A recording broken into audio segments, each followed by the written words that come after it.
Amados, amaros los unos a los otros otra vez.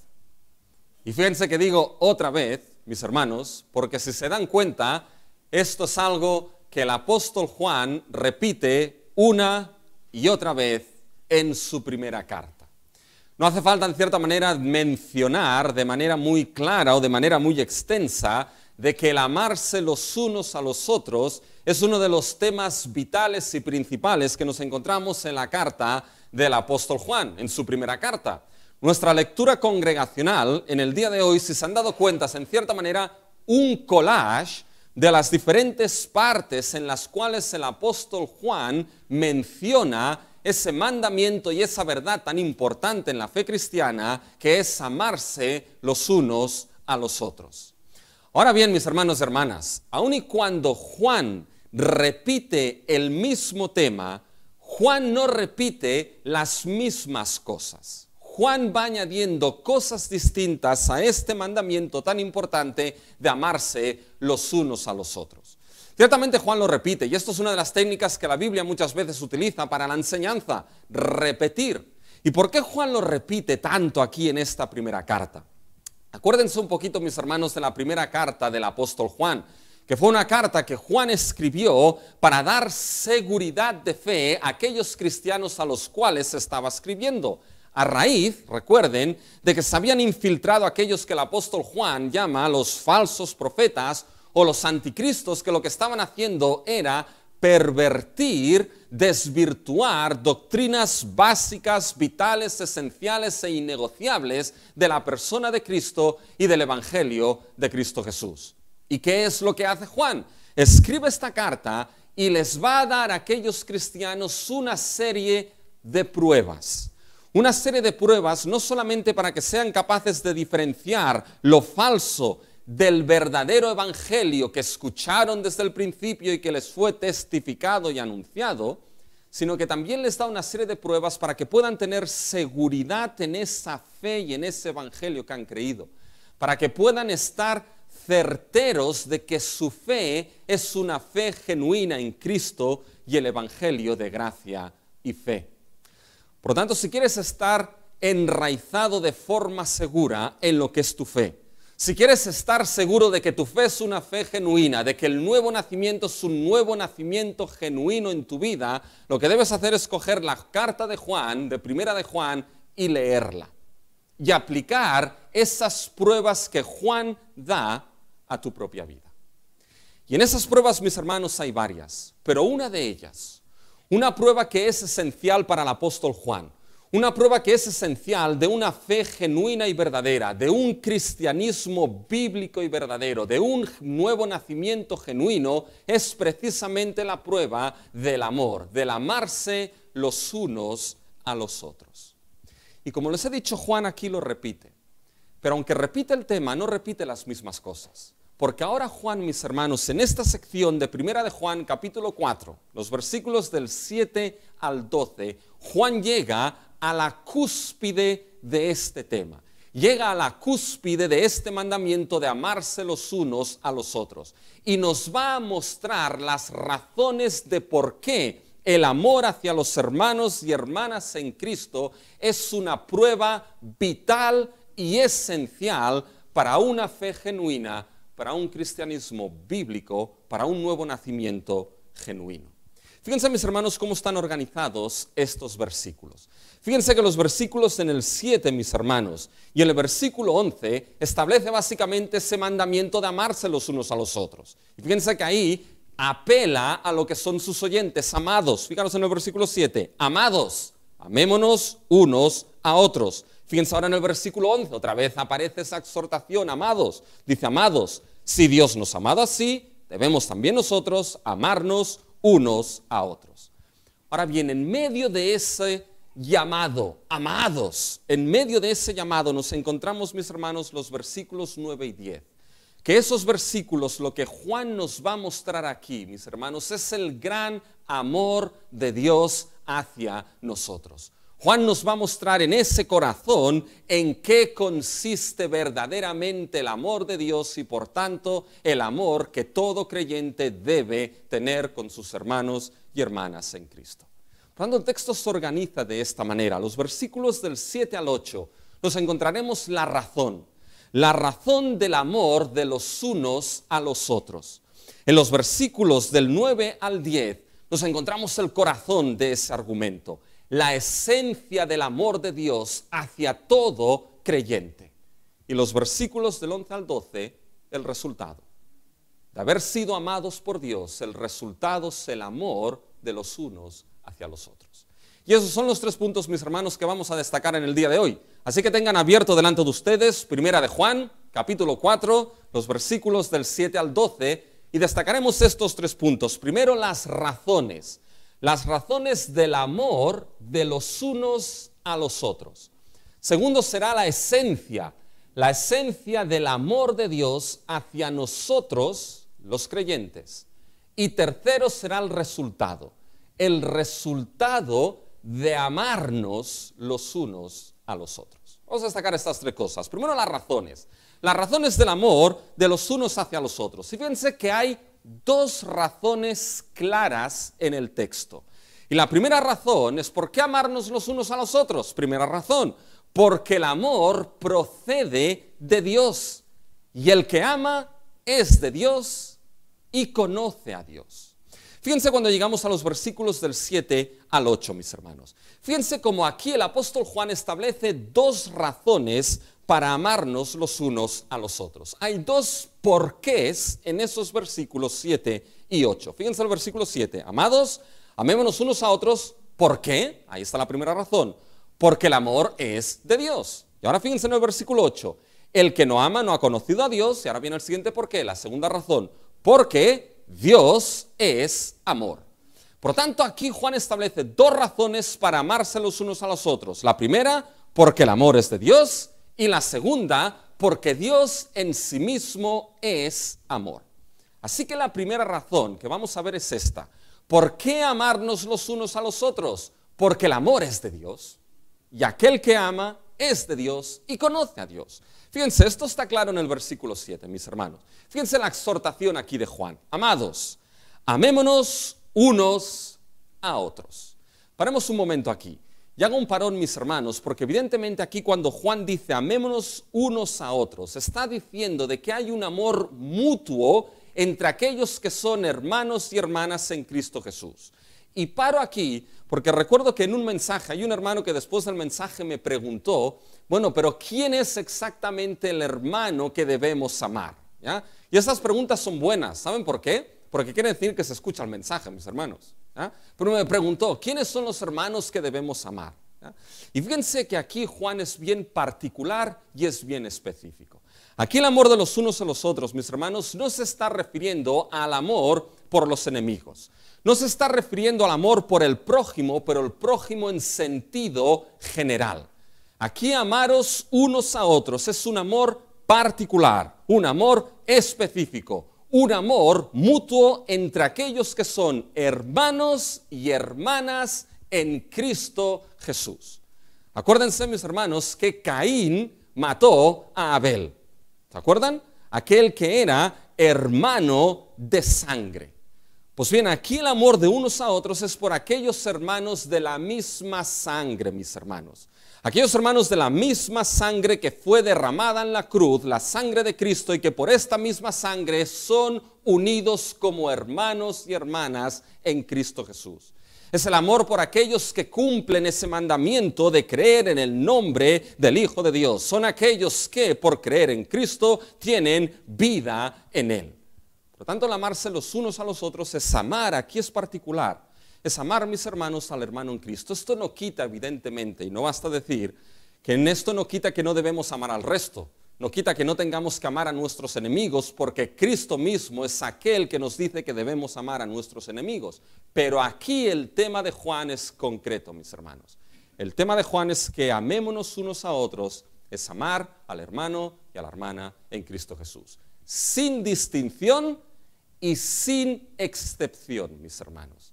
Sin distinción en el sentido de que no importa si uno es más rico o uno es más pobre, si uno es de una nacionalidad o de otra nacionalidad, si uno es hombre, si uno es mujer, es un amor sin distinción y sin excepción. ¿En qué sentido?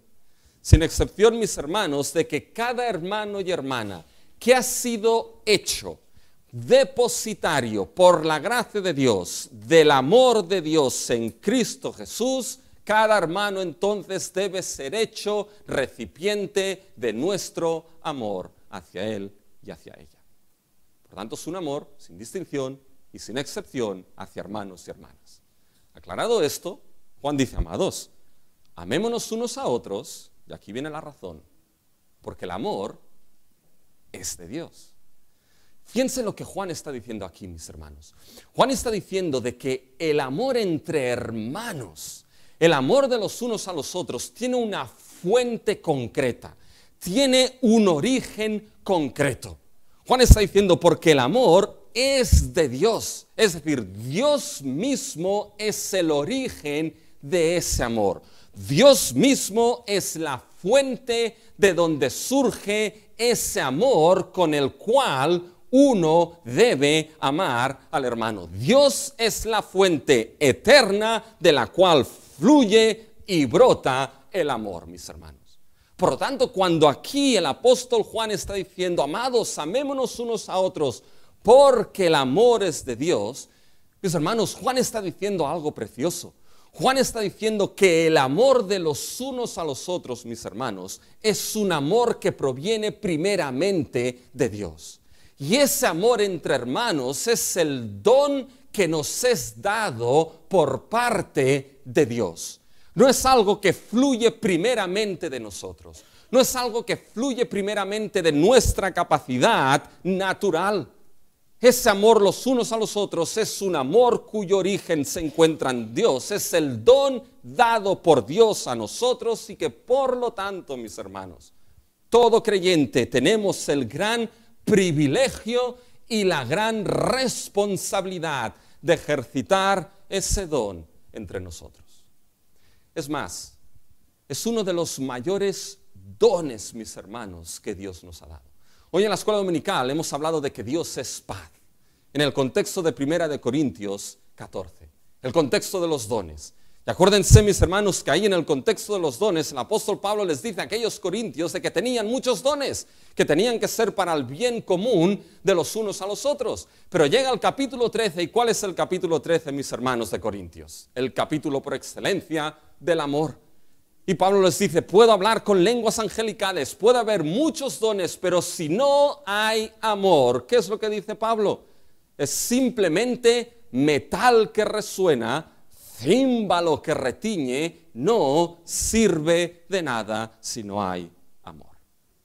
Es como ese aceite en los pistones del coche, mis hermanos, que permite, ¿ya?, que eso funcione y que no se calienten. Pues, mis hermanos, el amor es lo que permite que esos dones en medio de la congregación funcionen. Pregúntense, mis hermanos, ¿por qué ayudar a un hermano y a una hermana?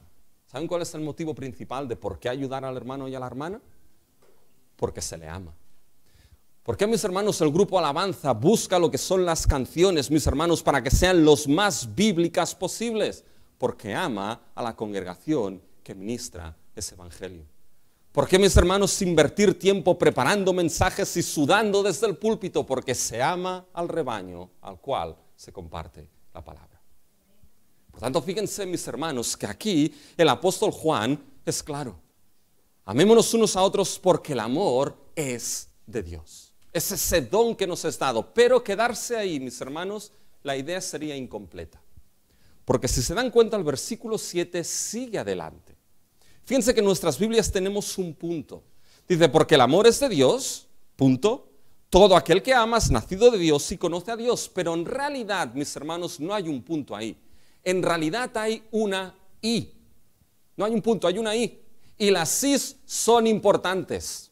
Ahora estamos con Giel estudiando gramática y las conjunciones copulativas, mis hermanos. He vuelto, bueno, no a la EGB, esto ya no sé dónde queda, pero he vuelto a esa gramática de aquel tiempo, mis hermanos. Las I's son importantes porque las I's muchas veces unen ideas, mis hermanos. Y este texto, versículo 7, queda de la siguiente manera. Fíjense cómo la Biblia de las Américas lo traduce. Porque el amor es de Dios y todo el que ama es nacido de Dios y conoce a Dios. ¿Se dan cuenta, mis hermanos? Hay una idea que se repite en este simple versículo. Y la idea que se repite, bien expresado en esa frase, es de Dios. El amor es de Dios, tiene su origen en Dios. Y aquel que ama es de Dios, es nacido de Dios, tiene su origen en Dios. ¿Qué es lo que Juan, mis hermanos, está haciendo aquí de manera simple, poniéndose ahí y uniendo esas dos ideas? Lo que Juan está diciendo, el amor tiene su origen en Dios, y todo aquel que ama, todo aquel que ejerce ese don que por gracia le ha sido dado, todo aquel que ejerce ese don del amor de manera prioritaria con sus hermanos y sus hermanas, tiene el mismo origen que tiene ese amor. Su origen se encuentra en Dios. En otras palabras, es nacido de Dios. ¿Se dan cuenta lo que Juan hace aquí, mis hermanos? Hace algo que Juan ya nos ha dicho, que el amor entre hermanos y hermanas, que el amarnos los unos a los otros, ¿qué es? Es, mis hermanos, evidencia palpable, evidencia visible de que uno es nacido verdaderamente de Dios, porque solo puede amarse al hermano con el amor de Dios si uno es nacido de la fuente misma de amor que es Dios mismo. Por tanto, Juan dice, ese amor los unos a los otros es evidencia de que habéis nacido de Dios, de que habéis nacido de nuevo y de algo más. Fíjense, sigan leyendo, mis hermanos. Todo aquel que ama es nacido de Dios y, ¿qué más? Conoce a Dios. Ahí es importante porque Juan está diciendo no solamente que conoce a Dios, es nacido de Dios, eso ha sucedido, y conoce y sigue conociendo a Dios. Esa es la idea aquí de Juan. Aquel que ama al hermano y a la hermana, ese amor los unos a los otros es evidencia de haber nacido de Dios y que uno sigue conociendo a Dios, mis hermanos. Porque el conocimiento de Dios, ¿saben qué, mis hermanos? El conocimiento de Dios no solamente se muestra en grandes lecciones teológicas. El conocimiento de Dios no debería quedar nunca en tratados o en libros de teología. El conocimiento de Dios, mis hermanos, es un conocimiento práctico. ¿En qué sentido? Es un conocimiento que de manera práctica debe llevarnos, debe movernos al amor los unos hacia los otros. Por lo tanto, cuanto más se ama al hermano, cuanto más se ama a la hermana, más evidencia es, mis hermanos, de un mayor y más alto conocimiento de Dios. La idea es que cuando uno profundiza de manera más profunda, de manera más alta, de manera más sublime en el conocimiento de Dios, debe sí o sí crecer de manera más alta, manera más sublime y manera más profunda en el amor hacia los hermanos en Cristo Jesús. El conocimiento de Dios debe llevarnos al amor los unos a los otros. Porque si eso no se da, mis hermanos, entonces hay un problema ahí. Y el problema puede estar en dos direcciones. O bien, no conoces la relación entre conocer a Dios y amar al hermano, o bien, no conoces a Dios. ¿Por qué? Porque Dios es amor. Y esta es la segunda razón del amor los unos hacia los otros. La primera es porque Dios es amor y el que ama es nacido de Dios y conoce a Dios, pero la segunda de amarnos los unos hacia los otros, mis hermanos, es porque Dios es amor. Y el que no ama no ha conocido a Dios. Fíjense, mis hermanos, en los versículos 7 y 8. El versículo 8 es claro: el que no ama no ha conocido a Dios. Pero paren aquí un momento. Juan dice, el que no ama no ha conocido a Dios. Pero fíjense lo que ha dicho en el versículo 7. En el versículo 7 ha dicho, aquel que ama es nacido de Dios y conoce a Dios. Lo normal, mis hermanos, lo más equilibrado en este texto, ¿saben lo que sería? Que Juan dijese lo siguiente, aquel que ama es nacido de Dios y conoce a Dios. Y el que no ama no es nacido de Dios y no conoce a Dios. Eso sería lo normal y lo más equilibrado en el texto, pero Juan no hace esto. Juan coge la última parte, el tema del conocimiento de Dios. Y Juan dice, el que no ama es que en realidad en su vida no ha conocido a Dios. No tiene ese conocimiento íntimo, redentor de ese Dios que en sí mismo es amor. ¿Por qué Juan toma esta última parte del conocimiento de Dios, mis hermanos? Por lo que les he dicho al principio, que el conocimiento, mis hermanos, de Dios, el conocer verdaderamente a Dios, el conocer íntimamente, de manera salvífica a Dios, mis hermanos, tiene que mover y llevar por la gracia de Dios al amor los unos a los otros. Y aquel que no se da esto, no conoce a Dios. Por una razón básica, porque Dios es amor. Esto es una canción que mi madre cantaba continuamente en casa, mis hermanos. No se asusten, no se la voy a cantar. No se asusten, ¿ya? Pero la cantaba continuamente. Dios es amor, mis hermanos. Y esto nos muestra uno de los atributos sublimes de nuestro Dios. Uno de los atributos del ser de Dios, de la naturaleza de nuestro Dios, es, mis hermanos, el amor. Los atributos son esenciales a la naturaleza y al ser de Dios. Lo hemos dicho hoy en la escuela dominical. Es lo que hacen que Dios sea Dios. Y no se le puede quitar ninguno de los atributos a Dios. Nos guste más el atributo o nos guste menos el atributo. No se le puede sacar ninguno porque conforman quién es Dios en sí mismo. Y ninguno de los atributos puede ponerse uno por encima del otro. Dios es igualmente puro, igualmente santo, igualmente amoroso, igualmente celoso, igualmente ira, igualmente justo, mis hermanos. Pero aquí el énfasis de Juan es enfatizar uno de esos atributos. Y decirnos, el que no ama no conoce a Dios, porque Dios en sí mismo es amor. Qué frase tan bonita, ¿no? Qué frase tan sublime. Dios es amor. Y mis hermanos, una advertencia. No le den la vuelta a la frase. ¿Ya? Gramaticalmente esa frase es imposible que se le dé la vuelta. La frase es Dios es amor, pero el amor no es Dios. Porque por muy bonito, mis hermanos, que sea el amor, por muy excelso que sea el amor, por muy sublime que sea el amor, mis hermanos, aquel que es grandioso, excelso y sublime es el Dios que en sí mismo es amor. Y si el amor, mis hermanos, es atributo de nuestro Dios, entonces el amor de Dios es puro, santo, justo, incambiable, eterno, salvador, como nuestro Dios es puro, es santo, es justo, es eterno, es inmutable y es redentor, mis hermanos. Fíjense que cuando se conoce a Dios, mis hermanos, cuando uno es llevado por la gracia de Dios a conocer a Dios de manera íntima en Cristo Jesús, cuando uno es llevado por la gracia de Dios a conocer a Dios de manera redentora y salvífica, ¿saben con qué se enfrenta, mis hermanos? Se enfrenta con un Dios que es amor absoluto y amor eterno. Es como aquel, mis hermanos, que se sumerge en el océano. Y eso seguro que Joan sabe mucho de esto porque él ha buceado durante años. Es como aquel que se sumerge, mis hermanos, en el océano. Y entra en lo que es, mis hermanos, en la playa y ve lo que es la arena. La arena blanca, bueno, se está en una de esas playas bonitas. Si vas a la Barceloneta, de blanco poco.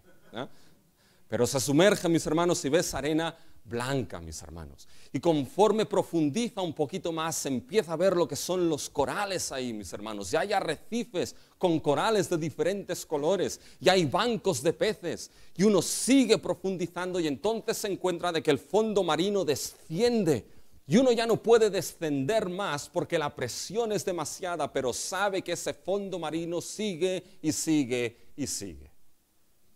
Pues mis hermanos, conocer a Dios es adentrarse en esa realidad de un amor eterno y sublime.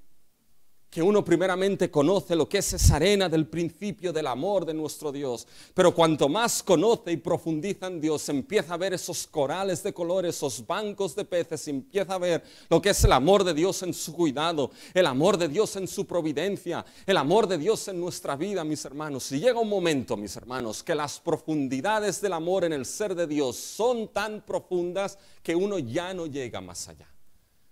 Pero uno sabe que al final de esas profundidades está el amor perfecto, el amor sublime, el amor eterno entre Padre, Hijo y Espíritu Santo en el seno mismo de la Trinidad.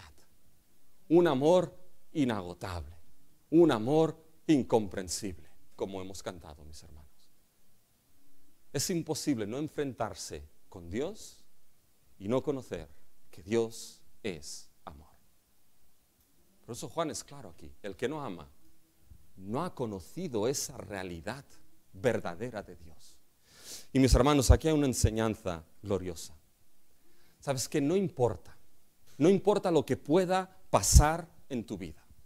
No importa lo que puedas estar pasando en tu vida. Hay una verdad que nunca va a cambiar. Y es la verdad de que Dios es amor.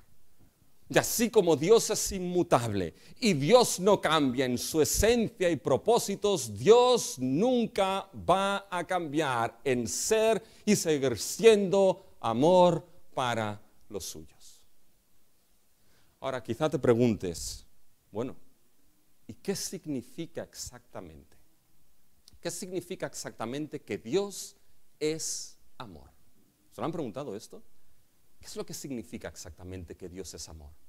¿Cómo Dios muestra verdaderamente, no en teoría, sino en práctica, de que es amor hacia nosotros? Y eso nos lleva al segundo punto de ese texto, mis hermanos. Que para entender lo que significa que Dios es amor y que así Él lo ha mostrado, debemos entender la esencia del amor, mis hermanos. La esencia del amor de Dios hacia nosotros, los creyentes. Y eso es lo que nos encontramos, mis hermanos, en los versículos del 9 al 10. Fíjense que ahora aquí en los versículos del 9 al 10, mis hermanos, lo que Juan va a hacer llegar al corazón. Va a llegar y a explicarnos en qué consiste el amor de Dios en sí mismo. En los versículos 9 y 10, mis hermanos, Juan nos mostrará en qué consiste el amor de Dios, de qué amor Juan está hablando, mis hermanos. Porque debemos entender de qué amor Juan habla para que podamos amarnos con ese amor, mis hermanos.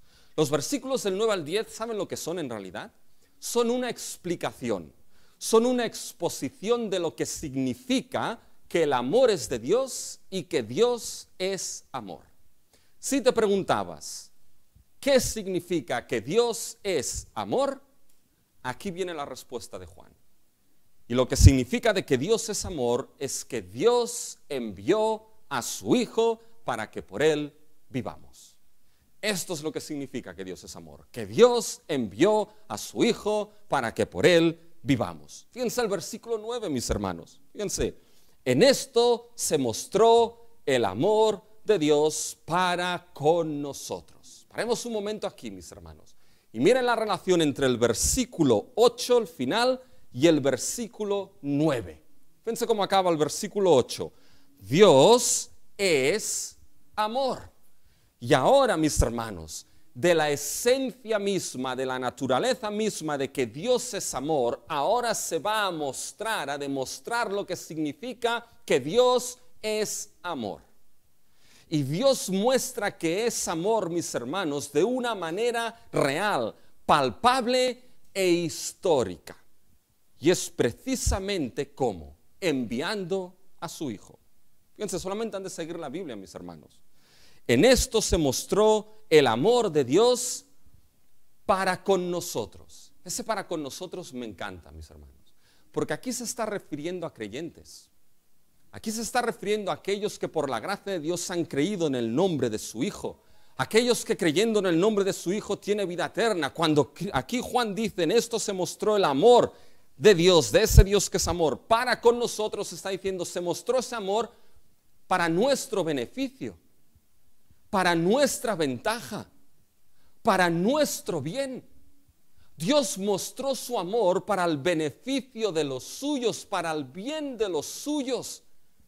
Y la pregunta es, ¿cómo se mostró este sublime amor de Dios? Fíjense, en que Dios envió a su Hijo unigénito al mundo para que vivamos por Él. Mis hermanos, esta es la mayor muestra de amor de nuestro Dios, de que Él envió a su Hijo. Pero fíjense, esa muestra del amor de Dios, mis hermanos, se ve en dos cosas concretas. Una, en quién envió Dios. Y dos, por qué, el propósito de por qué Dios envió a este que envió. Fíjense, versículo 9. El peso, mis hermanos, recae no tanto en la acción de enviar, sino en quién es enviado. Fíjense el versículo 9. ¿Están ahí todos? ¿Miran sus Biblias? Bien, por eso es importante. Miren sus Biblias, mis hermanos. Fíjense lo que dice el versículo 9. Dice, en esto se mostró el amor de Dios para con nosotros, en que Dios envió a su Hijo unigénito. Bueno, el peso de esta frase está en el Hijo unigénito. Ahí es donde está el peso. Literalmente el versículo 9 dice, en esto se mostró el amor de Dios con nosotros, que a su Hijo unigénito envió Dios. Por lo tanto, mis hermanos, el peso de la muestra del amor de Dios recae en quién fue enviado por Dios. Porque, mis hermanos, a lo largo de la historia, Dios ha enviado a mucha gente, mis hermanos. A lo largo de la historia, Dios envió a su pueblo profeta tras profeta tras profeta. Y eso era, mis hermanos, muestra del amor de Dios hacia los suyos, hacia su pueblo. A lo largo de la historia, mis hermanos, Dios envió ángeles. Envió ángeles sublimes, mis hermanos. Envió el ángel Gabriel para que Sandra, Sandra, ella conoce otro ángel Gabriel, ¿no? Envió su ángel Gabriel, mis hermanos, ¿para que qué? Esto es para que se despierten, ¿ya, mis hermanos? Pero envió, mis hermanos, a Gabriel, ¿a quién? Lo envió a María, mis hermanos. Lo envió para darle a conocer que el ser que nacería en ella sería llamado Hijo de Dios. El ángel Gabriel fue enviado a José para que no dejase a su esposa. Eran muestras de amor de Dios hacia aquellos que enviaba, esos ángeles y seres sublimes, mis hermanos. Pero todos esos envíos de ángeles, por muy grandes que fuesen, todos esos envíos de profetas, por muy santos que fuesen, todos esos envíos palidecen frente a aquel que es la muestra sublime del amor de nuestro Dios. Palidecen frente al envío del Hijo de Dios. Esta es la muestra sublime del amor de Dios. ¿Quién fue enviado? El Hijo unigénito. Y esa palabra unigénito, mis hermanos, es la idea de que es el único Hijo. No había otro. Dios no tenía otro, mis hermanos. Hijo unigénito se refiere a que no había otro de la misma clase que ese Hijo, de la misma esencia que ese Hijo, mis hermanos. No había otro. Es la misma palabra que se utiliza para referirse a Isaac en Génesis 22. Cuando Dios le pide a Abraham que le entregue, ¿qué? Su hijo, y dos veces menciona su único hijo. Entrégame a tu único hijo. Y es que el hijo de Abraham, Isaac, era único, mis hermanos. Y uno dirá, bueno, tenía Ismael. Cuidado, porque en Génesis 16 Ismael es sacado de la escena de la historia de la redención. E Isaac era el único hijo entendido, como que no había ninguno de esa clase. No había ninguno que fuese el hijo de la promesa. No había ninguno que sustentase las promesas de bendición, de redención, de restauración, que no fuese Isaac. Era único. Y si ese hijo era entregado, Abraham se quedaba sin nada. Pues cuando dice que envió a su hijo unigénito, está enviando a aquel que es único, insustituible. por muchos hijos que se adoptasen, ninguno sería de la clase y la esencia del unigénito Hijo de Dios. Pero hay otra cosa más, mis hermanos. Y es que esa palabra unigénito aparece 6 veces en el Nuevo Testamento. Y en 3 de ellas en el Evangelio de Lucas, mis hermanos, se utiliza para hablar de un único hijo, el cual sufre daños, sufrimientos, incluso la muerte misma. Se aplica, por ejemplo, mis hermanos, a lo que es la viuda de Naín. ¿Qué pasó con su único hijo? Estuvo puesto bajo muerte. Aparece como el único hijo, la única hija de Jairo. ¿Qué pasó con la hija de Jairo? Su única hija fue sometido a los dolores de la muerte. Se utiliza para hablar del único hijo de un personaje, un único hijo que sufrió los azotes de la posesión de ciertos demonios. Por tanto, la idea de único, mis hermanos, unigénito, no solamente está ligada a la idea de único, sino que está ligado a la idea de un hijo que es único, pero que ese hijo sufrirá, que ese hijo será dañado, que ese hijo será puesto incluso al daño y al sufrimiento de la muerte, mis hermanos. Y cuando ponemos esas ideas juntas, mis hermanos, nos está diciendo, el amor de Dios se mostró en que envió a su único hijo, pero lo envió, mis hermanos, para el sufrimiento, lo envió para el dolor, lo envió para ser puesto, mis hermanos, bajo los dolores de la muerte. ¿Pueden imaginarse esto? Piensen en sus hijos. Aquellos quizá que tenemos hijo único, mis hermanos, quizá estamos un poquito más cercanos a eso. Mi abuela decía que el hijo único es el hijo del susto. Decía el susto, mi abuela, ¿ya? Porque no sabes nunca lo que puede pasar y te quedas sin, ¿ya?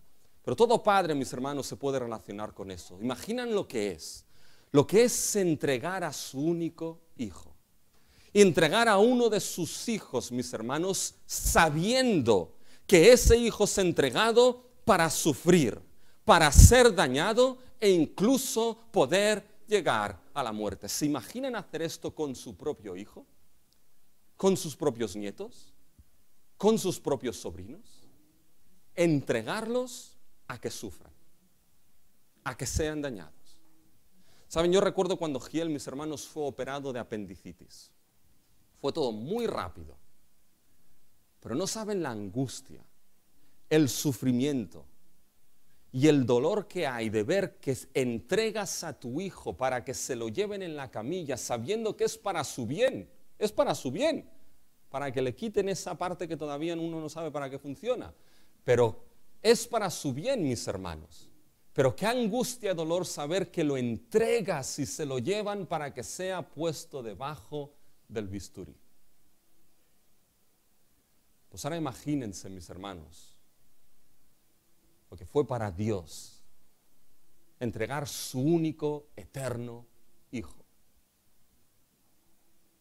Entregarlo al sufrimiento, al dolor y a la muerte. Pero mis hermanos, el amor de nuestro Dios sobreabundó tanto para nuestro bien. Sobreabundó tanto y nos amó tanto Dios, mis hermanos, que fue capaz de mostrar y de hacer el último sacrificio de amor, dar a su único amado Hijo a los sufrimientos de la cruz por nosotros. Y ese Hijo, mis hermanos, evidentemente es nuestro Señor Jesucristo. Fíjense que en los versículos anteriores, ¿se acuerdan de una prueba que el apóstol Juan da? En esto probad los espíritus y en esto conoced el Espíritu de Dios. Todo aquel que confiesa que Jesucristo ha venido en carne es de Dios. Pues ese Jesucristo que vino en carne y confesamos, mis hermanos, es precisamente el único Hijo de Dios, que por amor Dios dio al sufrimiento de la cruz por nuestro bien, mis hermanos. Jesucristo es la prueba palpable del amor de Dios. Jesucristo, mis hermanos, es la encarnación del amor mismo de Dios en la historia, mis hermanos. Por lo tanto, el gran amor de Dios se muestra en quién envió y el propósito para qué lo envió. ¿Para qué envió a Cristo? Fíjense el versículo 9. En que Dios envió a su Hijo unigénito al mundo. Al mundo, no le envió, mis hermanos, a un lugar placentero, Lo envió a un mundo hundido en pecado, en sufrimiento, que le rechazaría. Pero lo envió, fíjense, ¿para qué? Ahí está el propósito. Vivamos por Él, mis hermanos. Envió a su Hijo en amor al sufrimiento de la cruz, para que entonces aquellos que Dios ha amado, sus hijos y sus hijas, su iglesia, aquellos que Dios ha amado, puedan tener vida en y a través únicamente de su Hijo. Y eso, mis hermanos, implica reconocer algo. Implica reconocer que antes estábamos muertos en delitos y pecados. Implica reconocer, mis hermanos, que el pecado verdaderamente es una herida de muerte. Pero ¿saben lo que es lo asombroso de este texto, mis hermanos? Que Dios amó tanto, mis hermanos. Dios nos amó tanto desde antes de la fundación del mundo. Ese Dios que es amor en sí mismo nos amó tanto, mis hermanos, que no dejó que la sentencia de muerte fuese la última en nuestra vida. No nos quería muertos, sino que nos quería vivos en nuestro Señor Jesucristo. Y por eso dio a su Hijo. Pero ¿saben? Para que esto sea una realidad, mis hermanos, hay otra cosa que debe mostrarse en el amor de Dios. Para que esto sea una realidad, es que el amor de Dios no es solamente que Dios envió a su Hijo para que vivamos por Él, sino en que Dios nos amó primero, enviando a su Hijo para el perdón de nuestros pecados. Fíjense el versículo 10, mis hermanos. En esto consiste el amor. Literalmente, esto es amor. No en que nosotros hayamos amado a Dios, sino en que Él nos amó a nosotros. Piensen en estas palabras, mis hermanos. Juan está diciendo, en esto consiste el amor. Y me llama la atención de que no dice el amor de Dios. En esto consiste el amor. Ya, evidentemente es el amor de Dios, pero veremos por qué lo deja aquí sin especificar. Es el amor de Dios, pero el amor aquí, mis hermanos, consiste en qué? No en que nosotros, no en que yo o tú hayas amado primeramente a Dios. No consiste en esto, consiste en que Dios primeramente fue el que te amó. Mis hermanos, el amor de Dios no consiste en lo siguiente, no consiste en que Dios en su omnisciencia, Él veía quién iba a amarle y por eso entonces le amó. El amor de Dios no consiste en que Él veía a lo largo de la historia quién le amaría y entonces por eso Dios escogió amarlos. No es eso, mis hermanos, eso pondría en peligro la soberanía absoluta de Dios. Esto haría el amor de Dios condicional a nuestro amor. Porque Él me va a amar, entonces yo le amo. Mis hermanos, este no es el amor de Dios. El amor de Dios es atributo de Dios y por lo tanto es un amor soberano, mis hermanos. Y es un amor que depende, ¿saben de qué? Depende únicamente de Dios. El amor de Dios depende únicamente del designio de su soberana voluntad y beneplácito. Él, sin ser condicionado por nada en mí, en ti, en nosotros, Él decidió amarnos primero, mis hermanos. Porque ¿saben qué? En el ser humano caído, mis hermanos, en el ADN del ser humano caído no hay ni voluntad de amar a Dios, ni capacidad de amar a Dios. No hay amor de Dios en un ser humano caído que no ha sido redimido. Si Dios mirase a lo largo de la historia, ¿quién de todos le amaría? Lo único que Dios vería sería una fila de seres humanos, uno tras de otro, uno tras de otro, uno tras de otro, que no le ama.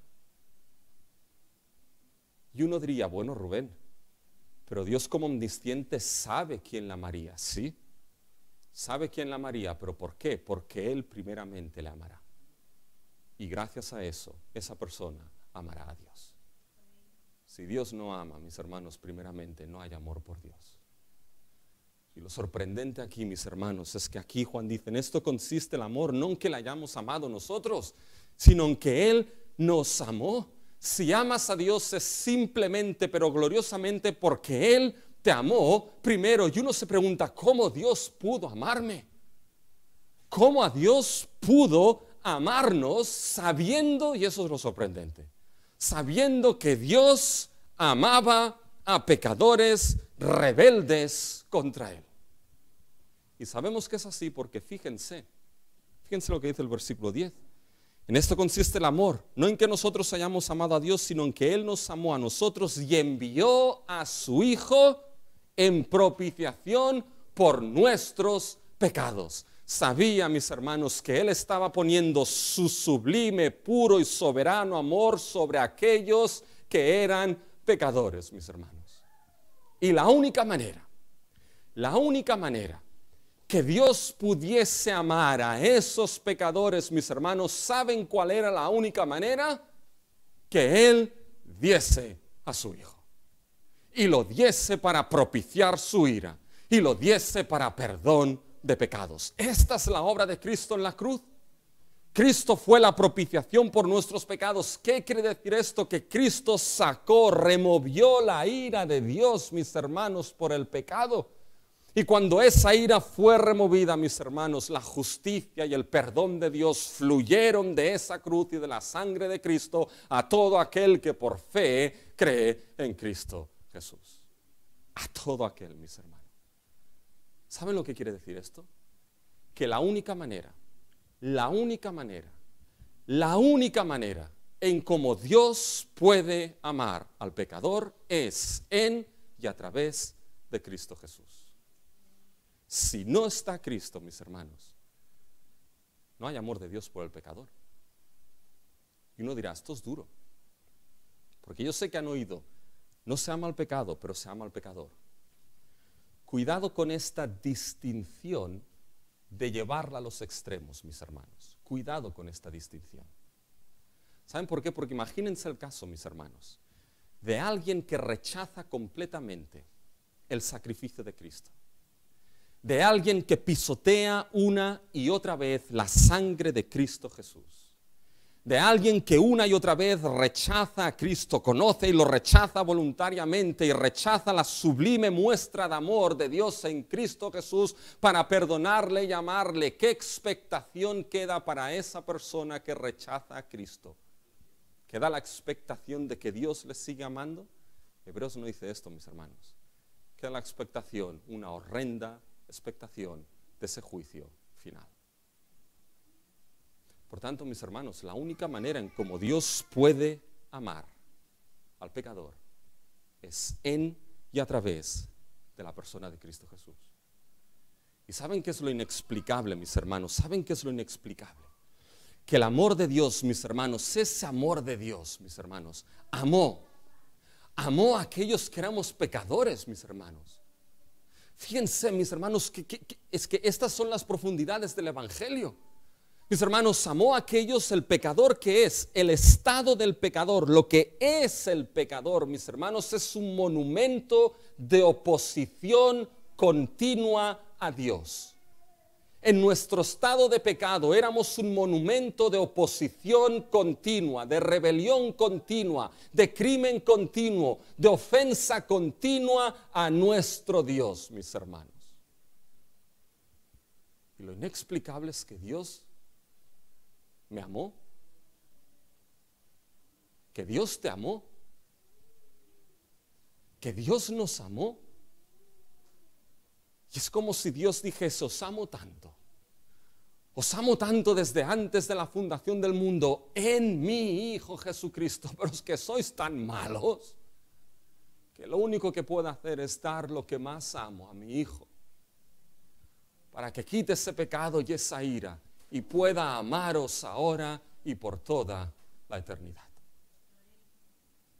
Y mis hermanos, Cristo llevó nuestro pecado. Cristo llevó el castigo, Cristo llevó la ira, mis hermanos, para que el amor de Dios fluyese y el perdón fluyese. ¿No es eso amor, mis hermanos? Saben que aquí tenemos, mis hermanos, 3 aplicaciones importantes. Y con eso llego al tercer punto, que es la conclusión. No se preocupen, ¿ya? Mis hermanos, ese amor que nos muestra, mis hermanos, ¿saben qué? Hay ocasiones por situaciones de nuestra vida, por circunstancias de nuestra vida que podemos decir, es que mira en la situación que estoy, Dios me ha dejado de amar. ¿Dónde está el amor de Dios en esta situación? ¿No ves lo que estoy pasando? ¿Cómo un Dios amoroso puede permitir esto? ¿Sabes qué? No dejes que Satanás te robe la maravillosa verdad de que Dios es amor y te ha amado sublimamente en Cristo Jesús. Cuando llegue ese momento, mira a Cristo.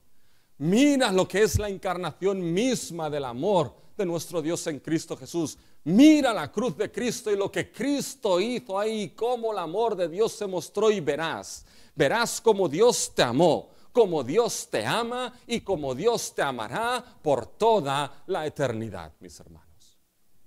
Pero aprendemos otra cosa, que ese amor es particular para aquellos que Él ha amado. Y quizá alguien aquí puede preguntarse, y si es un amor particular, entonces, ¿cómo yo sé que Dios me ha amado? ¿Cómo yo sé entonces que desde la eternidad soy recipiente del amor de Dios? Sabes que no te hagas esta pregunta. Lo que debes hacer es responder al llamado del Evangelio. Responde en arrepentimiento de tus pecados. Responde con fe a Cristo Jesús. Mira lo profundo y grande de tu pecado, pero mira lo grande y mayor y sublime que es el amor y el perdón de Dios en Cristo. Ese amor que salva, ese amor que perdona, ese amor que redime, mis hermanos. Y lo tercero es que, mis hermanos, el amor de Dios consiste no en que nosotros le amamos a Él primero, sino que Él ¿qué? Nos amó a nosotros. El amor de Dios nunca fue respuesta de que nosotros le amamos primero. Y mis hermanos, este es el amor los unos hacia los otros. Nuestro amor hacia los unos hacia los otros nunca debe ser la respuesta de lo que otra persona, hermano o hermana, haga hacia mí, me ame primeramente a mí. Mis hermanos, en la iglesia, algunos nos llevamos mejor que con otros, ¿sí o no? Erika es sincera, dice sí. Somos más afines con unos que con otros en la iglesia, ¿sí o no? Bueno, no hay ningún problema con eso. Esto pasa en la iglesia y pasa en todo lugar, mis hermanos. Pero ¿saben qué? Se sea más afín a uno y a otro. Se lleve mejor con uno o con otro. Mis hermanos, nuestro amor, que es el don de Dios con el que hemos sido amados, seas más o menos afín, nunca debe ser la respuesta de lo que el hermano haga hacia ti o la afinidad que tengas con él. Primero debes amar al hermano por quien es él y porque ha sido hecho depositario del amor de Dios en Cristo Jesús. Por tanto, con esto, mis hermanos, y ahora quisiera hacer un salto grande, ¿no? El resultado del amor los unos hacia los otros. ¿Cuál es el resultado, mis hermanos? Fíjense, versículos 11 y 12. El resultado es el siguiente, mis hermanos. Que si Dios nos ha amado, debemos amarnos los unos a los otros. Fíjense el versículo 11. Amados, si Dios nos ha amado así, debemos también nosotros amarnos unos a otros. Fíjense, aquí hay una condicional. Si Dios nos ha amado así, esto no es una probabilidad. No es si quizá Dios nos ha amado, si probablemente nos ha amado. No, esto es una certeza. Ya que Dios os ha amado así, ¿cómo sabemos que es una certeza? ¿Cómo lo sabemos? Versículos 9 y 10. Porque en eso os ha mostrado que dio a su Hijo para perdón de vuestros pecados, para que viváis. Juan está diciendo, ya que Dios os ha amado así, entonces, ¿cuál es el resultado de ese gran amor en mi vida? De ese gran amor en nuestra vida. ¿Cuál es? Fíjense versículo 11.